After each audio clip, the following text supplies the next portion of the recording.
2024 के लोकसभा चुनाव में अब 1 साल से भी कम का समय रह गया है। ऐसे में सभी विपक्षी पार्टियां जोड़ तोड़ करने में जुट गई हैं।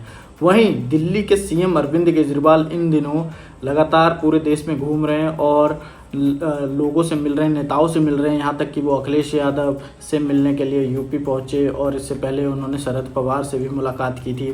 तो अरविंद केजरीवाल कि इन मुलाकातों के पीछे क्या मायने हैं, ये आज हम इस वीडियो में आपके साथ शेयर करेंगे और बताएंगे कि किस तरीके से अरविंद केजरीवाल कौन सा जो एक अध्यादेश केंद्र सरकार द्वारा लाया गया है दिल्ली सरकार को लेकर के, उसको लेकर के अरविंद केजरीवाल लगातार विपक्षी जो पार्टियां हैं उनको एकजुट करने में जुटी हुई है। देखिए, दिल्ली सरकार जो है उसमें एक लेफ्टिनेंट गवर्नर होता है और एक दिल्ली का मुख्यमंत्री। अरविंद केजरीवाल और एलजी में दोनों में तनातनी बनी हुई है। सबसे पहले बात करते हैं ट्रांसफ़र पोस्टिंग। दिल्ली में जितने भी अधिकारी हैं उनकी ट्रांसफ़र पोस्टिंग कौन करेगा? तो सुप्रीम कोर्ट ने कहा था कि दिल्ली का जो ट्रांसफ़र पोस्टिंग का जो पूरा मामला है ये अब जो चुनी हुई सरकार है, अरविंद केजरीवाल जनता ने जिसको चुना है वो करेगी। लेकिन सुप्रीम कोर्ट के फैसले के बाद केंद्र सरकार एक अध्यादेश लाई और उन्होंने सुप्रीम कोर्ट के फैसले को पलट दिया और ये कहा कि जो अधिकार एलजी को था ट्रांसफ़र पोस्टिंग का वो बना रहेगा।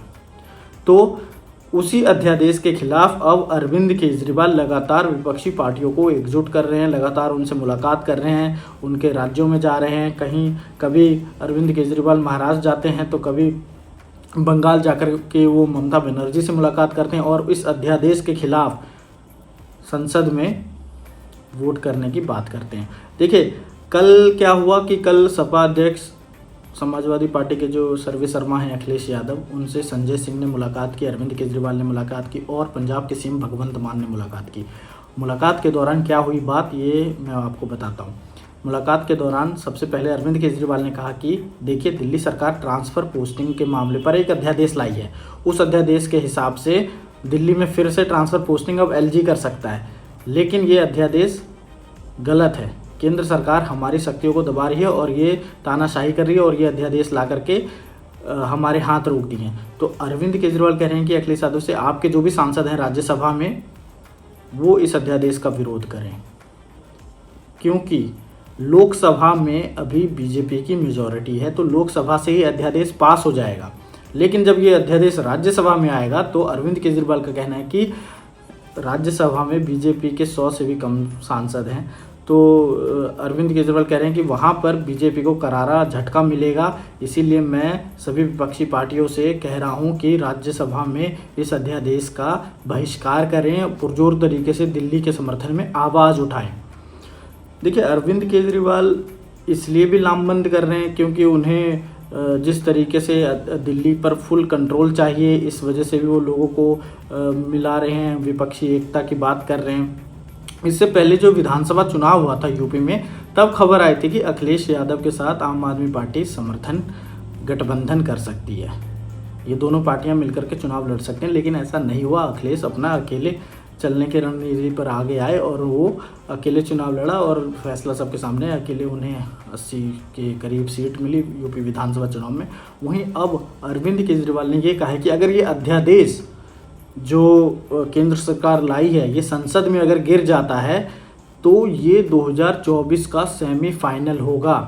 अरविंद केजरीवाल कह रहे हैं कि ये 2024 का सेमीफाइनल होगा, बीजेपी को हराने की तरफ एक और कदम होगा, ऐसा अरविंद केजरीवाल कह रहे हैं। इससे पहले अरविंद केजरीवाल के बारे में मैं बता दूं आपको कि इनकी पार्टी के कई नेता अभी जेल में हैं, कुछ जमानत पर आए हैं।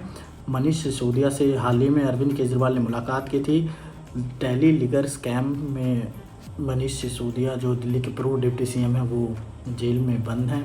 वहीं सत्येंद्र जैन पर भी हवाला के ज़रिए पैसे का इधर उधर हेर फेर करने का आरोप है।